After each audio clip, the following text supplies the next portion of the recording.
Tools used in removal and replacement. Ensure that you have the tools you need before you begin.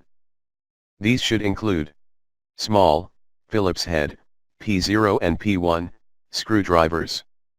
Small, flat blade screwdriver or a flat blade alignment tool. Case separator tool. Tweezers.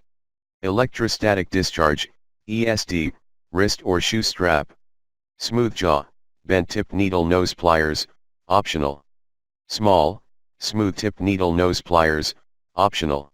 Flashlight, optional.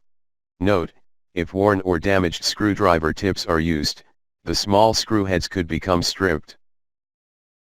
Before you begin, remove the base enclosure, battery, speakers, M.2 solid-state drives, thermal module, DC-in module, motherboard, CU plate, display panel assembly, and display bezel. Removal.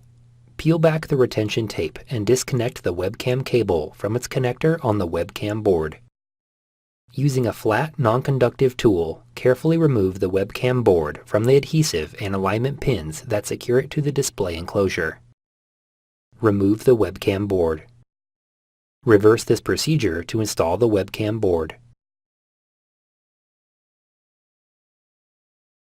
Thanks for watching. Please click subscribe for more videos and weekly updates.